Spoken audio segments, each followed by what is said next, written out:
तो हमारी भी शिकायत है। एक बार बताओ, हम नया पंजीकरण, नया रिक्शा लेने जाए, नए पंजीकरण हो नहीं दे तो ई रिक्शा कहाँ से लें? आप ये कह रहे हो ई रिक्शा अलाउड नहीं है, पर देखो नाबालिग को द्वार तो चल लेनी चाहिए, वो तो बंदी होनी चाहिए। देखो एक मालिक ने कम से कम 15-20 रिक्शे किराए पे लेके छोड़ रखे हैं। देखिए हर रिक्शे का पंजीकरण होना चाहिए। फायदा किसी पे लाइसेंस है, किसी पे लाइसेंस नहीं है। नोएडा जाते, नोएडा में रिक्शा पकड़ा जाता है, वो कहते हैं दिल्ली का रिक्शा है, ये पकड़ा जाएगा। हम बिना नंबर के भी रिक्शा चल रहे हैं, उन पर भी तो कार्रवाई की जानी चाहिए। नमस्कार दर्शकों, आप देख रहे हैं पंजाब केसरी और मैं हूं जितेश मिश्रा। जिस ई रिक्शा को दिल्ली में लेकर आया गया था लास्ट माइल कनेक्टिविटी के लिए और प्रदूषण रहित ई रिक्शा था, वो अब जी का जंजाल बन चुका है दिल्ली वासियों के लिए। कहीं ना कहीं जो दिल्ली में जो आप लगातार जाम देखेंगे, उसकी एक बड़ी वजह जो है वो ई रिक्शा का है। बीते दिनों जब पंजाब केसरी के माध्यम से हमने एक जाम के दौरान जो आम जनता है उनसे बात की, तो हर किसी का कहना है कि ई रिक्शा का अवैध चलना, अवैध चार्जिंग पॉइंट्स और ई रिक्शा के द्वारा कट्स मारना, ओवर स्पीडिंग, कहीं भी रोक के सवारियों को लेना, ये एक बहुत बड़ी समस्या की बात है, जिसको लेकर अब राजधानी में नई सरकार बनने के बाद एक नई पॉलिसी भी आने वाली है, जिसमें ई रिक्शा को लेकर तमाम ऐसे बड़े एक्शन लेने वाले हैं। ईवी पॉलिसी के तहत वैसे तो ई रिक्शा पर कोई भी ऐसी जो है पहले कोई पॉलिसी नहीं बनाई गई, पर अब इसी ई रिक्शा पर ईवी पॉलिसी के तहत जो है पॉलिसी बनाई जाएगी, जिस दौरान जो ई रिक्शा में जो सब्सिडी मिलती थी उन सब्सिडी में भी बढ़ोतरी की जाएगी। पर जो ई रिक्शा इलीगल चल रहे हैं, जिन पे नंबर प्लेट्स नहीं है या फिर वो ऐसे ई रिक्शा जो पंजीकृत नहीं है, उन पर एक बड़ी कार्रवाई होने का आशंका है। माना जा रहा है कि दिल्ली सरकार का ये भी कहना है कि अगर आप ई रिक्शा लेंगे तो परिवहन मंत्रालय में जाकर आपको ई रिक्शा का पंजीकरण करवाना बेहद जरूरी होगा, क्योंकि जिस कारण दिल्ली में कितनी ई रिक्शाएं चल रही हैं इसका एक रेशियो पता लग सके। एक डेटा के अकॉर्डिंग दिल्ली में जो है फिलहाल में सिर्फ 1,25,000 ई रिक्शा जो है वो पंजीकृत है, पर सड़कों पर जो है वो 3 लाख से अधिक ई रिक्शा जो है लगातार देखने को मिलते हैं। दिल्ली के कई ऐसे इलाके हैं, मंगोलपुरी, सुल्तानपुरी, कल्याणपुरी और ऐसे तमाम इलाकों में ई रिक्शा की वजह से जाम का लगना एक बहुत बड़ा समस्या है। बीते दिनों स्वाति मालीवाल, जो कि पूर्व नेशनल कमीशन ऑफ वुमेन की अध्यक्ष रही हैं और मेंबर ऑफ पार्लियामेंट हैं, उन्होंने भी ई रिक्शा को लेकर एक बड़ा जो है दावा किया। दिल्ली के अंदर ई रिक्शा से होने वाली ऐसी कई मौत है, जिसमें ई रिक्शा का ओवर स्पीडिंग होना, ई रिक्शा का ओवरलोड होना एक बड़ा कारण है। और जब आप इन ई रिक्शा का स्ट्रक्चर देखेंगे तो ये स्ट्रक्चर भी कुछ इनका ऐसा है कि अगर किसी एक उसमें आते हैं गड्ढे में जरा सा गिरते हैं तो ये ई रिक्शा तुरंत पलट जाएगी, जिसके कारण जो है जो बच्चे हैं, जो बूढ़े हैं, उनकी मौत हो जाती है। और ऐसी जो समस्या है वो लगातार दिल्ली के तमाम ऐसे इलाके हैं जिसमें बनी हुई है। इस वक्त जो आप मेरे सामने ये ई रिक्शा देख रहे हैं, ये सड़क की एक लेन है जो कि यहाँ से सीधा मयूर विहार की तरफ जाती है, पर इसके रॉन्ग साइड्स में खड़े हुए ई रिक्शा आपको साफ तौर पे दिख जाएंगे कि किस तरह से इस डबल लेन सड़क को 1 लेन बना दिया गया है। इसके अलावा जो आप ऐसे समस्या देखेंगे, जिस कारण आप यहाँ पे देख सकेंगे कि 1 लेन सड़क को किस तरह से एक जाम की बड़ी समस्या ई रिक्शा के कारण दिल्ली में लगातार बनी हुई है। रॉन्ग वे में चलाना, इनका इलीगली इनका चालान होना और ऐसी तमाम समस्या जो है वो देखने को मिलती है।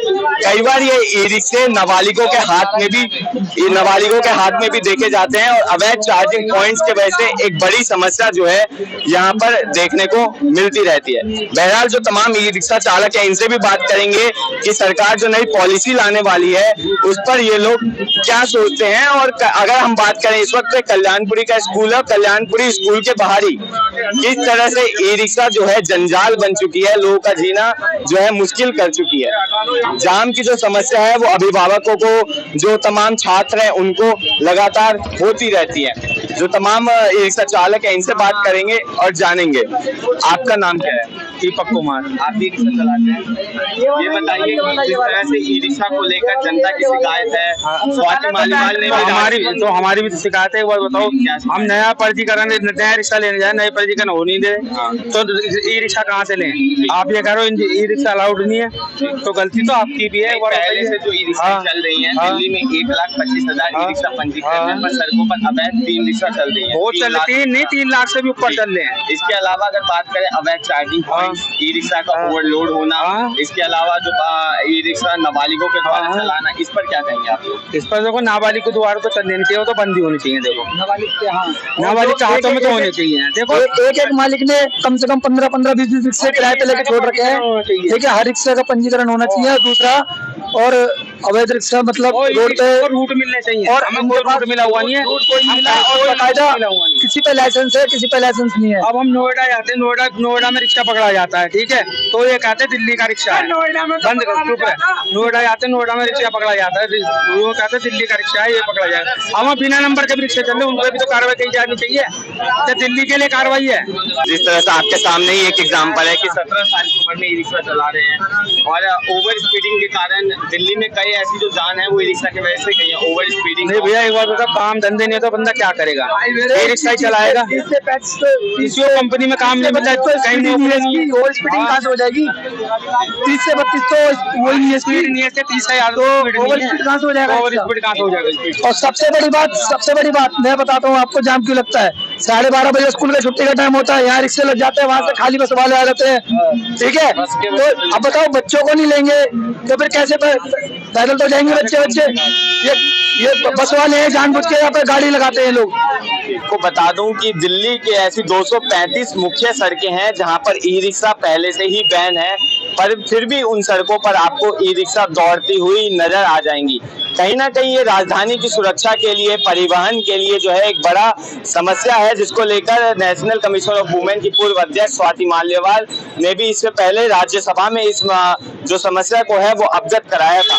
पर एक जो ये ई रिक्शा जो है, ये दिल्ली में कहीं ना कहीं जिस तरह से इनकी बढ़ोतरी हो रही है, इलीगल ई रिक्शा चल रहे हैं और नाबालिगों के द्वारा जो है जिस तरह से ई रिक्शा चलाए जा रहे हैं, ये काफी गंभीर मुद्दा बन चुका है राजधानी की परिवहन को लेकर। हालांकि दिल्ली की नई सरकार के द्वारा ये भी कहा जा रहा है कि ई रिक्शा पर जो है नई ऐसे पॉलिसीज भी लाई जाएंगे कि इनको जो सब्सिडी मिला करती थी, जो पहले 1 साल से बंद थी, वो वापस से चालू होंगी और हो सकेगा तो उनमें बढ़ोतरी भी की जाएगी। पर जो जिस तरह से इलीगल ई रिक्शा है उनको बंद किया जाएगा, नाबालिगों के द्वारा जो ई रिक्शा चलाए जा रहे हैं उनको बंद किया जाएगा, और जो अवैध चार्जिंग पॉइंट्स हैं जिसके कारण तमाम जो है दिल्ली में आपने देखा होगा पहले भी जो आग की समस्या है, आग लगना, वो उन अवैध जो है चार्जिंग पॉइंट्स की वजह से है। बहरहाल ये थी तमाम ई रिक्शा वालों जो चालक है उनकी राय।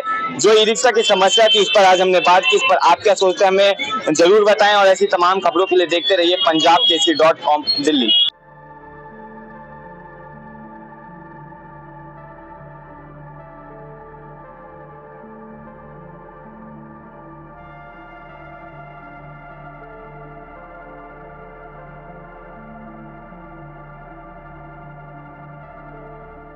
अगर आप ताज़ा खबरों के साथ हमेशा जुड़े रहना चाहते हैं तो अभी हमारे YouTube चैनल पंजाब केसरी दिल्ली को सब्सक्राइब करें। साथ ही Facebook और Instagram पर भी हमें फॉलो करना ना भूलें। आपका समर्थन ही हमारी ताकत है। धन्यवाद।